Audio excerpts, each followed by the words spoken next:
आप सब छायाकार पत्रकार बंधुओं को सूचना देनी थी कि हमारी जो प्रोक्योरमेंट है, मंडियां हैं, वो सुचारू रूप से चली हुई है।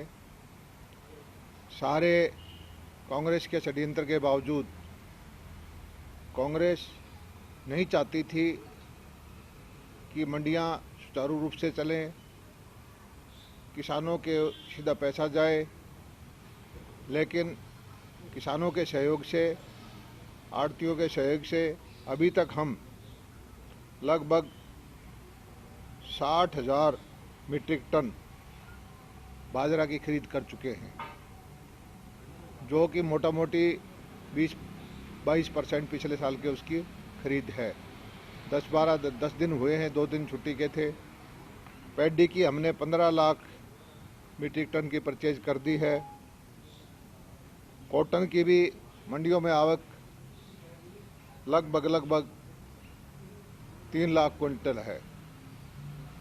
और इस बार हमारे मुख्यमंत्री जी ने केंद्रीय कपड़ा मंत्री स्मृति ईरानी से मुलाकात करके ये परमिशन दिला दी कि हरियाणा की 100% कॉटन केंद्र सरकार खरीदेगी, और कॉटन की परचेज जो है वो पूरा साल चालू रहती है, क्योंकि मॉइस्चर का मुद्दा है। शुरू में कॉटन में मॉइस्चर ज़्यादा होता है।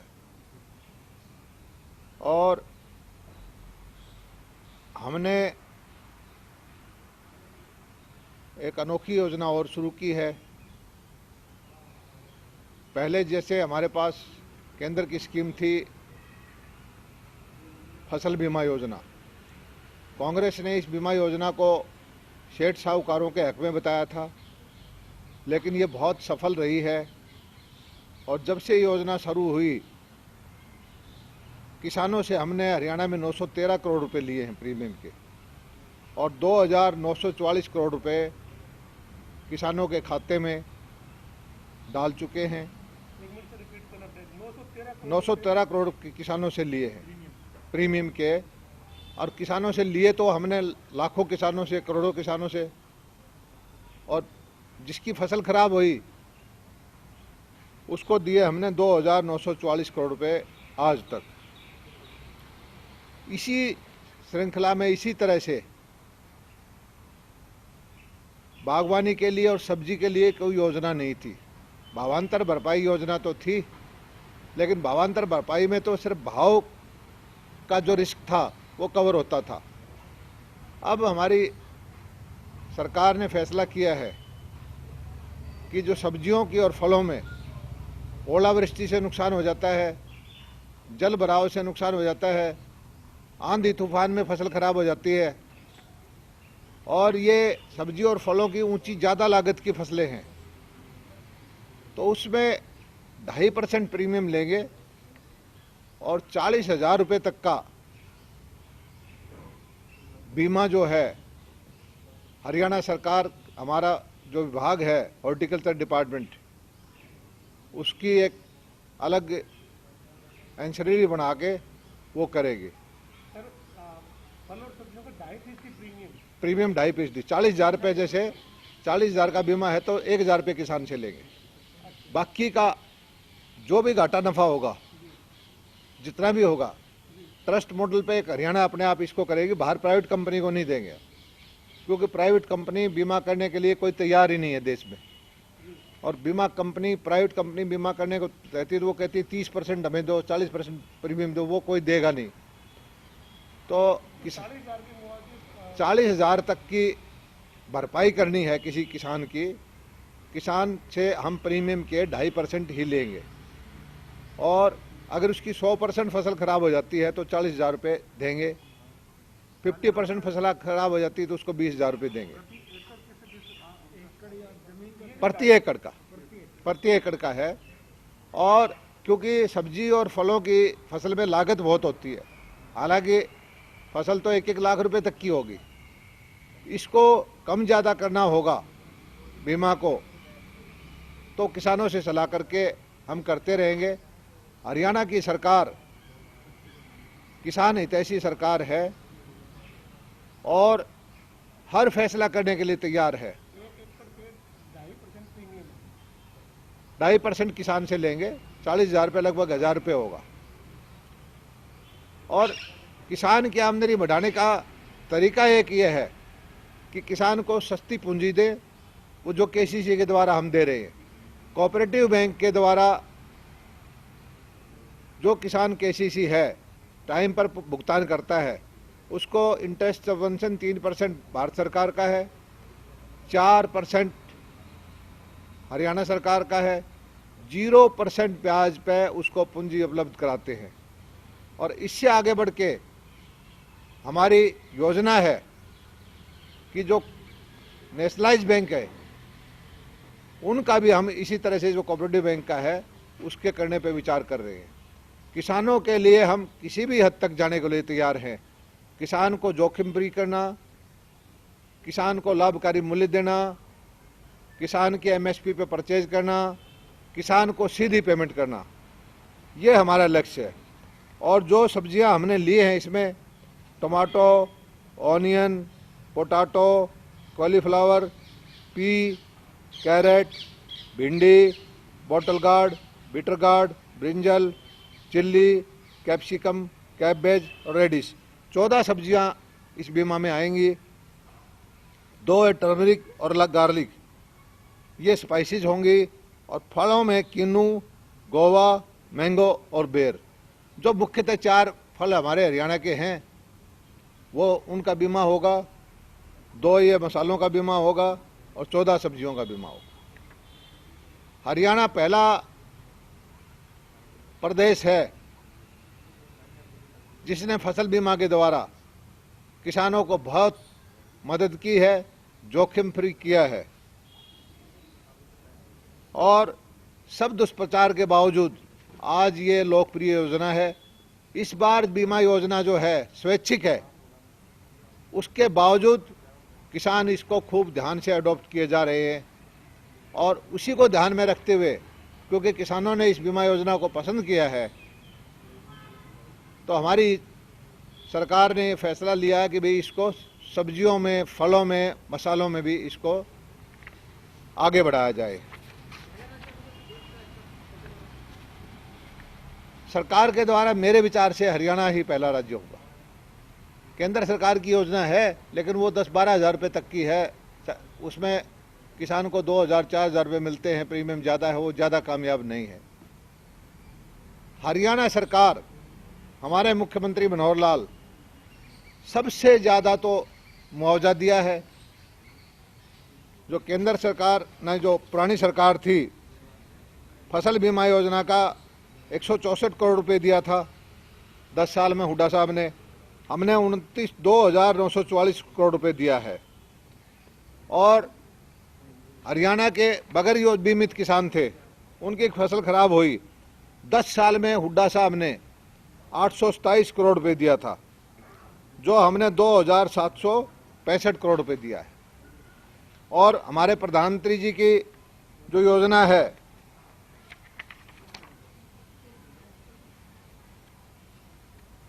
छः हज़ार रुपये की, उसमें भी लगभग 1,800 करोड़ रुपए हम दे चुके हैं। 18 लाख किसानों को, हरियाणा को। और एक की स्टोर चलेगी, वो उसका जोड़ और कर देंगे तो और बढ़ जाएगा।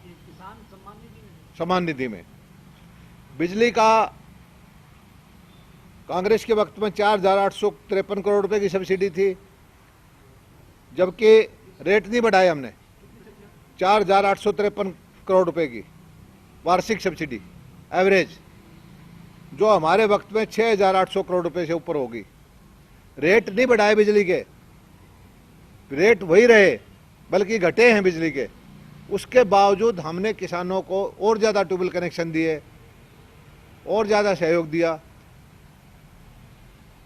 ड्रिप इरिगेशन में 85% तक सब्सिडी है। मेरा पानी मेरा विरासत में हमने 7,500 हज़ार रुपये दिए।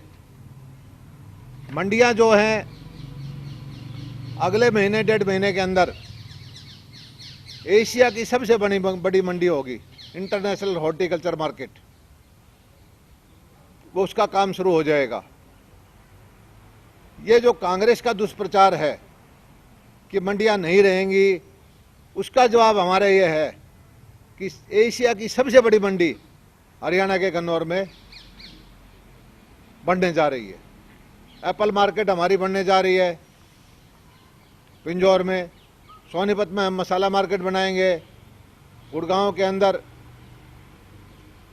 फूलों की मार्केट बनाएंगे। और फार्म गेट प्रोसेसिंग के लिए छोटे छोटे किसानों के बच्चों को 2-2 करोड़ रुपए तक की पूंजी बैंकों से दिलवाने का कार्यक्रम है। 3% इंटरेस्ट सब्वेंशन उस पे है। पैक हाउस के लिए, कोल्ड स्टोरेज के लिए, गोडाउन के लिए, वेयर हाउस के लिए, ताकि किसान के बच्चे छोटे रोजगार के चक्कर में बाहर घर से गांव छोड़ के ना जाएं, वो हमारी स्कीम है। मछली पालन के लिए हमने 2500 नए फार्म बनाने का लक्ष्य रखा है। और जो गरीब आदमी किसान हैं, जिनके पास अपनी ज़मीन नहीं है, जो पशुपालन करके, बकरी पाल के, भेड़ पाल के अपना गुजारा करना चाहते हैं, अब तक देश में सबसे ज़्यादा 80,000 पशुधन क्रेडिट कार्ड हमने बनवाए हैं। 1,60,000 रुपये तक का पूंजी 4% ब्याज पर उनको मिलेगी। जो गांव में रहने वाला छोटा किसान है, जिसके पास ज़मीन नहीं है, भेड़ बकरी पाल के, गाय पाल के, भैंस पाल के अपना गुजारा करता है। और यह हमारा लक्ष्य जो है, कम से कम 5 लाख परिवारों को सहायता कराने का है। जो गांव में शोषण करता है, हमारी लड़ाई पूंजीपति से है। हम गरीब की और किसान की लड़ाई भारतीय जनता पार्टी, नरेंद्र मोदी जी, मनोहर लाल जी, हम लड़ रहे हैं। एक तरफ गरीब है और एक तरफ साहूकार है। साहूकार जिन्होंने शोषण किया है वो कांग्रेस के साथ है। जिन्होंने किसानों को 24%, 30% ब्याज पर पैसा दिया है, और हम आज फिर कहते हैं कि ब्याज का काम पूंजी का व्यापार करना है, उसकी जगह मंडियों में नहीं है। मंडियां फसल खरीदने बेचने के लिए हैं। पूंजी का व्यापार करना है तो बैंक का लाइसेंस लीजिए, कोई NBFC का लाइसेंस लीजिए। किसानों का शोषण मत करिए। और कांग्रेस बिचौलियों की पार्टी है। कांग्रेस ने हमेशा ही बिचौलियों का साथ दिया है।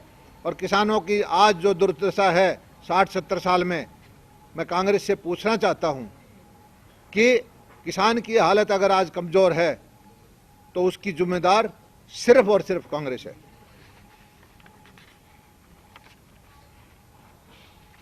धन्यवाद। सर, जो आपने कहा कि निजी कंपनियों को नहीं देंगे, तो उसके लिए क्या व्यवस्था करेंगे सर? फाइनेंशियली मतलब क्या कंपनी बनाएंगे आप? बजट से देंगे हम। अरे अनुमान लगाया कितना? अभी बीमा कितना किसान कराते हैं उससे अंदाजा लगेगा। सर, इसका इम्प्लीमेंटेशन कैसे होगा? जैसे फसल बीमा में तो निर्धारित है कि गेहूं है, प्रति एकड़ के हिसाब से हम इतना प्रीमियम देंगे। हाँ, तो इसमें फसल बीमा में क्रॉप कटिंग होती है। इसमें जैसे तूफान, ओलावृष्टि होगी, सारे फल झड़ गए, मतलब बीमा में उसका प्रीमियम किस तरीके, किस बेस पैटर्न पे मांगा जाएगा? क्योंकि अब तो ये कह रहे हैं सर, मुआवजा या बीमा? मुआवजा पहले तो प्रीमियम लोगे ना सर। प्रीमियम तो 1000 रुपये बता दिया ना। 40,000 की हमारी बीमित राशि है। 40,000 का बीमा और 1000 रुपये प्रीमियम 40,000 1 एकड़ का। 1 एकड़ में मान लो कोई सब्जी खराब होगी तो उसका खराब होगी तो उसका आंकलन करेंगे, तो आंकलन और जितना परसेंटेज खराब होगी उसका पैसे देंगे। 40,000 है मतलब। मैक्सिमम 40,000। ये पूछ रहे हैं मैक्सिमम 40,000 का कैप है अभी। इसको बाद में रिवाइज करेंगे। अगर किसान ज़्यादा मुआवजा प्रीमियम देने को तैयार हो जाएगा तो इसको बढ़ा के हम 50,000, 60,000, लाख तक भी ले जाएंगे। लेकिन अभी शुरुआत हम 40,000 से कर रहे हैं। फलों 4 फल कौन कौन से बताया सर एक बार? 4 हरियाणा में इनकी कितनी पैदावार होती है? कुछ आंकड़ा है? सब्जियां, जितनी फल और सब्जियों में 90% में सब्जियां हैं, 10% में फल है, और ये लाखों एकड़ में है। तो कितना हेक्टेयर है सर हरियाणा का बागवानी में या फिर फ्रूट में जो खेती हो रही है? एग्जैक्ट फिगर मेरे पास नहीं है इस वक्त, लेकिन लाखों में है। फल तो है किन्नू, हमारे हरियाणा में ज़्यादा है, अमरूद, आम और बेर, 4 फल लिए हैं। और ये जो टर्मरिक, हल्दी और लहसुन आपने बताया था, सब्जियों में ही शामिल है? सब्जी नहीं, ये मसालों में आता है। 14+2 ये 14 + 2 + 4।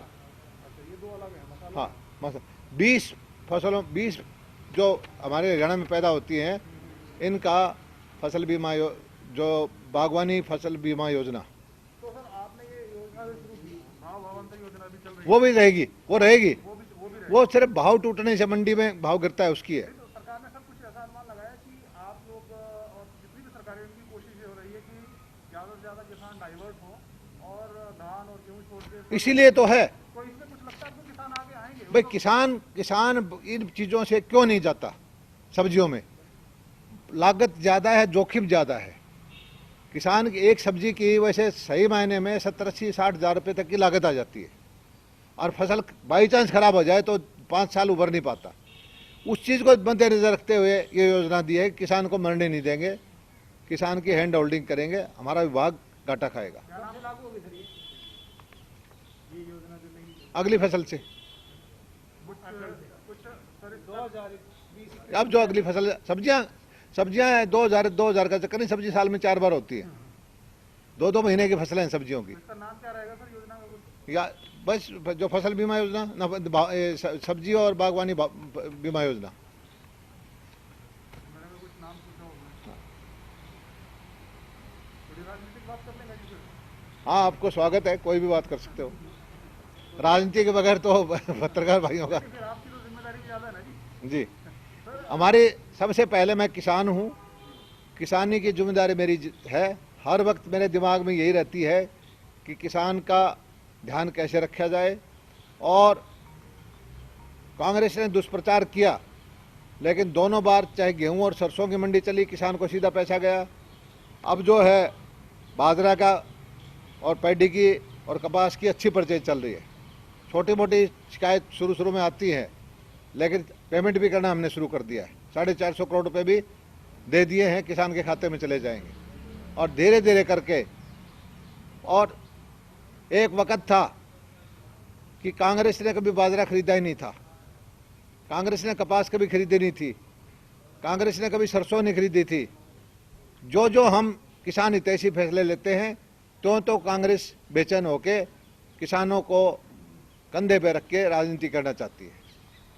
लेकिन सर उसमें सड़कों पर जब वो करते हैं तो अच्छी खासी भीड़ नजर आती है। किसान, अब उसमें सत्यता क्या, लेकिन किसान हरियाणा के अंदर करोड़ों नागरिक हैं, और कांग्रेस ऐसा नहीं है कि 20-30 हज़ार की भी गुंजाइश नहीं रही हो। सच्चाई है ये। उनके पास भी 30 विधायक हैं। तो वही चीज आप कह रहे हैं कि हर जगह होते हर जगह वही चीज़ वही लेके आते हैं। मेन वही चीज़। हाँ, लेकिन आम किसान खेतों में व्यस्त है। किसान ने आपका इनका सहयोग नहीं दिया। ये प्रायोजित आंदोलन था, आप सब समझ सकते हैं। अगर किसान का किया हुआ होता तो ट्रैक्टरों की संख्या में, हज़ारों की संख्या में ट्रैक्टर लेके किसान हमारे भाजपा के झंडे के साथ जिंदाबाद करते हुए नहीं आते।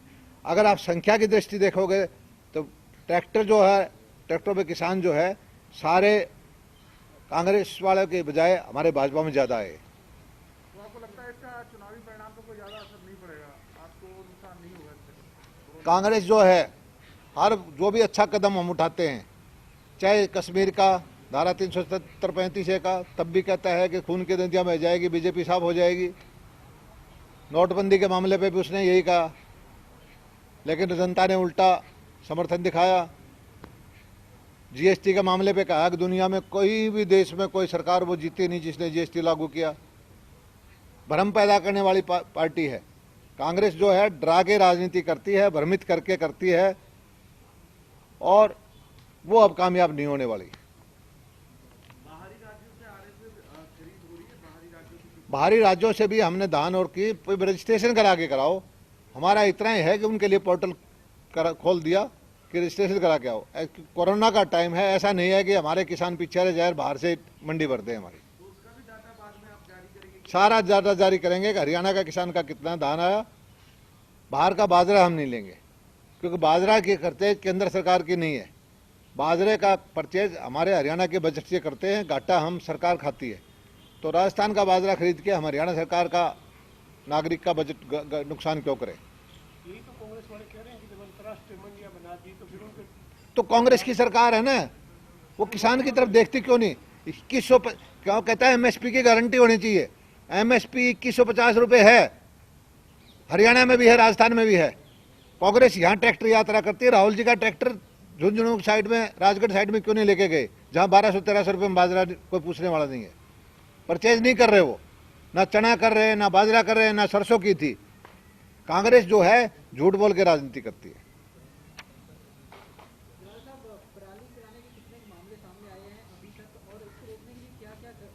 पराली के लिए हरियाणा सरकार ने कहा है कि किसान जो बेल करेगा, हमने जो है 1000 कस्टम हायरिंग सेंटर इस साल बनाए। कस्टम हायरिंग सेंटर का क्या मतलब कि मशीनें हों उसके पास, बेलर हो और उनको सब्सिडी पे वो किसान छोटा छोटा 2-2.5 एकड़ का, 3 एकड़ का, 4 एकड़ का किसान है, महंगी मशीनें नहीं बर्दाश्त कर सकता, अफोर्ड नहीं कर सकता, तो इतनी मशीनें कर दी। 2,500-3 हज़ार पहले कस्टम हायरिंग सेंटर थे, 1,000 इस साल दिए हैं। और हरियाणा में इक्का दुक्का घटना पराली की हुई है, उसको भी हम किसान भाइयों से प्रार्थना करते हैं कि पराली जलाओ ना। 50 पैसे किलो पे बेलिंग बढ़ा के, गांठ बना के जो पराली छोड़ेगा, उसकी पराली हम हरियाणा खरीद के उसको सदुपयोग में लाएंगे।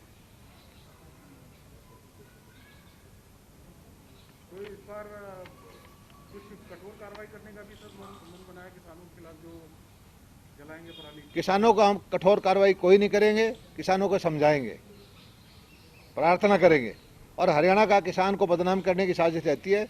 इक्का दुक्का भोला किसान आग लगाता, आमतौर पर किसान जागरूक हो गया है, आग नहीं लगाता। दिल्ली की सरकार हमारे जमुना में इतना गंदा पानी छोड़ती है कि प्रदूषण वालों को दिखाई नहीं देता। और मुख्यमंत्री दिल्ली जी के जो हमेशा हरियाणा के किसानों को गाली देने के लिए इंतज़ार करते हैं कि दिवाली के पास आएँ और बयानबाजी करें, और उनका जो धुआं प्रदूषण होता है दिल्ली में, हरियाणा के किसानों को जिम्मेदार करें। मैं कहता हूं कि हरियाणा के किसानों को ब्लेम ना करें, हरियाणा का किसान कोई ज़्यादा धुआं नहीं, आग नहीं लगाता।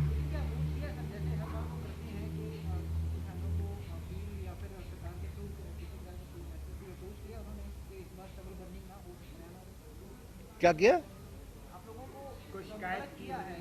प्रेस में देख रहे थे, प्रेस में हमेशा ही करते हैं वो, प्रेस में हमेशा ही ब्लेम करते हैं। दिल्ली का जब धुआं होता है, दिल्ली में तो प्रदूषण, ये तो पराली जलाने का तो काम ये 15 दिन का है। सारा साल दिल्ली में इससे ज़्यादा जो हमारा स्टैंडर्ड जो है उससे 2 गुना 3 गुना रहता है।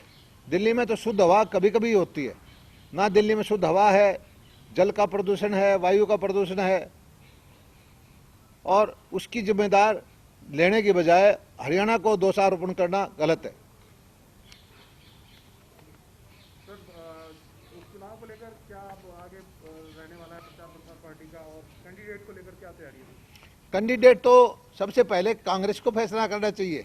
कांग्रेस क्लेम करती है कि हमारी ये जागीर है, लेकिन वो कैंडिडेट घोषणा करने से घबरा रही है। बड़ौदा की जनता इस बार जो है पहली बार कमल खिलाएगी और बनी बनाई सरकार के अंदर भाजपा का विधायक चुनकर अपना हिस्सा करेगी। तो कांग्रेस वेट एंड वॉच कर रही है कि आप क्या करेंगे, फिर अपनी चाल करेंगे। इसी से लगता है कि कांग्रेस के अंदर आत्मविश्वास नहीं है, कांग्रेस हिली हुई है। और वरना उसका तो कैंडिडेट था, वो किस इंतजार में बैठे हैं, उसको अब तक तो अपना कैंडिडेट घोषित कर देना चाहिए था। बीजेपी का हमारी केंद्रीय चुनाव समिति में पक्ष रखे हैं, समय लेकर हमारे मुख्यमंत्री अध्यक्ष जी जाएंगे और जब वहां से नाम क्लियर होगा तो कर देंगे। धन्यवाद।